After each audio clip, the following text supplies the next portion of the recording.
കോടീശ്വരനാണ്. എസ്റ്റേറ്റുകൾ, കമ്പനികൾ, കെട്ടിടങ്ങൾ, ഭൂമികൾ ഉണ്ട്. അപ്പോൾ എന്റെ മകൻ വന്ന് അവയുടെയെല്ലാം വിശദമായ കണക്കുകൾ ആവശ്യപ്പെടുകയാണോ? അല്ല, എന്റെ അച്ഛന്റെ ബിസിനസ്സുകളിൽ ഈ മകന്റെ ജീവിതം കൂടി ഉൾപ്പെടുത്തരുതെന്ന് പറയുക. അത് ശരി. അച്ഛൻ പരിഹസിക്കരുത്. മോനെ ചന്ദ്ര, നീങ്ങി വാ. ദേവകി, അവൻ പറയട്ടെ.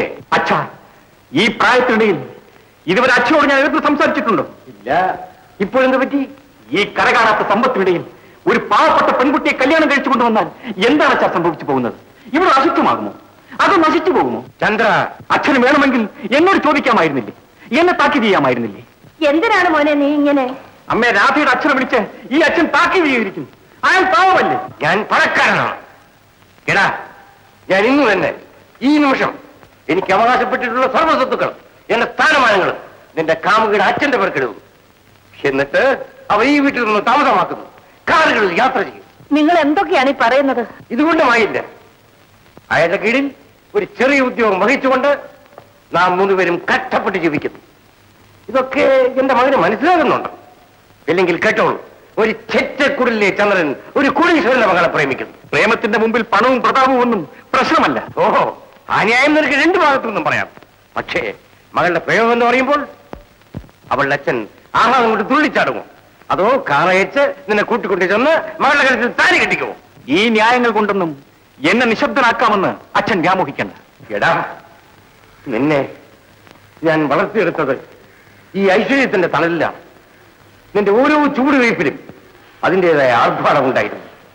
ഇനി അങ്ങോട്ടും, പ്രത്യേകിച്ച് നിന്റെ കല്യാണക്കാര്യത്തിലും അത് ഉണ്ടാകണമെന്നുള്ളത് എന്റെ ആവശ്യമാണ്. അച്ഛാ, നിന്റെ കല്യാണം ഞാൻ നിശ്ചയിക്കും, ഞാൻ നടത്തും. പോ അച്ഛാ, പോരാൻ. അച്ഛാ, താലി കെട്ടേണ്ട കൈകൾ എന്റേതാണ്. അവയെ നിയന്ത്രിക്കാൻ എന്റെ മനസ്സിലല്ലാതെ അച്ഛന്റെ ആശയ്ക്ക് സാധ്യമല്ല.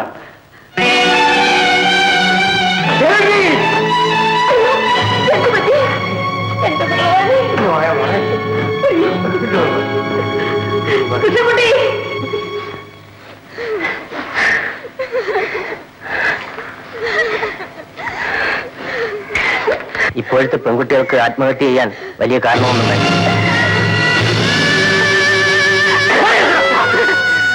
ഈ കാരണമാണ് ഇവൻ ആത്മഹത്യ ചെയ്തത്. അയ്യോ, രാധേ, രാധേ, രാധേ, രാധേ, രാധേ. അയ്യോ,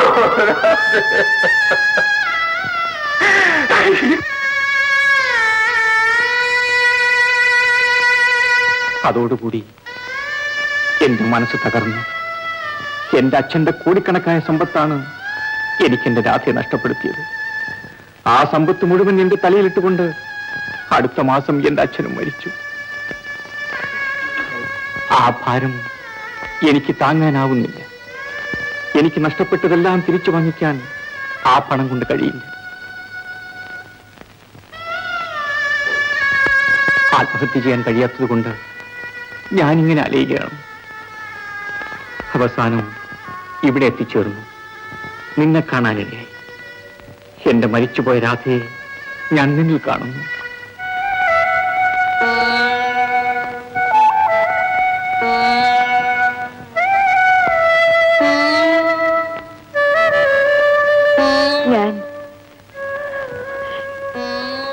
ഞാൻ ആ രാധയല്ല.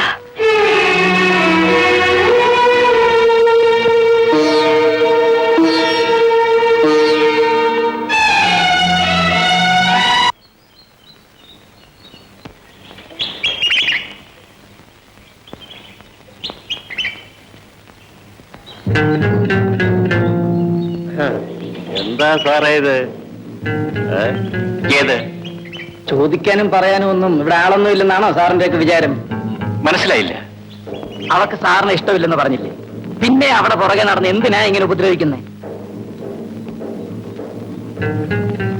അങ്ങനെ പോകാൻ തരട്ടെ. മാറി നിൽക്കൂ. ചോദിച്ചതിന് മറുപടി പറഞ്ഞിട്ട് പോണം മിസ്റ്റർ. അവളോട് ഞാൻ എന്റെ കഥ പറയുകയായിരുന്നു. എന്തിന്? അതെ, എന്തിന്? അവളെ വിവാഹം കഴിക്കാൻ എനിക്ക് ആഗ്രഹമുണ്ട്.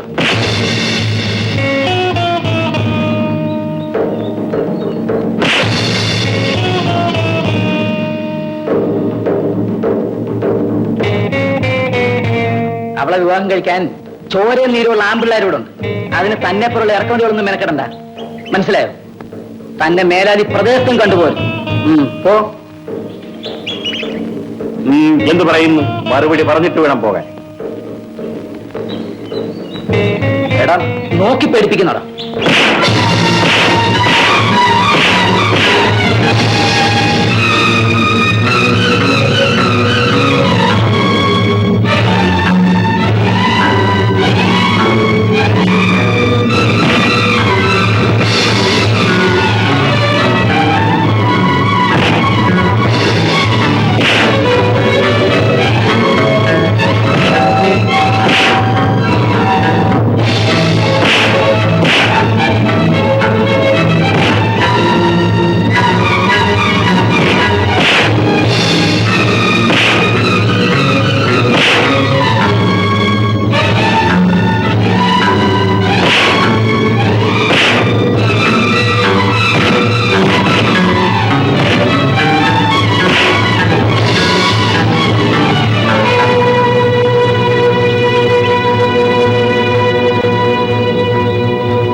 നാണുകുട്ട, ഞാൻ ഇത്രയും പ്രതീക്ഷിച്ചില്ല.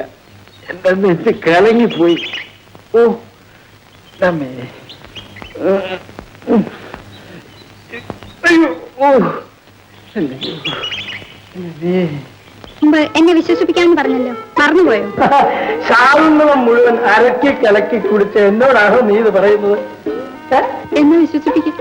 പിരിയുന്നതിന് മുമ്പ് ദുഷ്യന്തൻ എന്ത് ചെയ്തു? ചെയ്യാൻ പാടില്ലാത്തതൊക്കെ ചെയ്തു. അയ്യോ എന്റെ ദൈവമേ, ഈ പെണ്ണിനൊരു നല്ല ബുദ്ധി കൊടുക്കണേ. പിന്നെ എന്ത് ചെയ്തു? പിരിയുന്നതിന് മുമ്പ് ദുഷ്യന്തൻ ശകുന്തളയെ ഇങ്ങനെ മാറോടടച്ച് ഇങ്ങനെ കെട്ടിപ്പിടിച്ചു. എന്നിട്ട് പറഞ്ഞു, പ്രിയപ്പെട്ട ശകുന്തളെ, ഞാൻ എന്റെ ആത്മാവ് നിന്നെ ഏൽപ്പിച്ചിട്ട് പോകാൻ. നിന്നെ പിരിയുമ്പോൾ മരണത്തിന്റെ മണം ഞാൻ അനുഭവിക്കുന്നു. ആ മണം നല്ലതാണോ? അയ്യോ, വേദനിപ്പിക്കുന്ന മണം.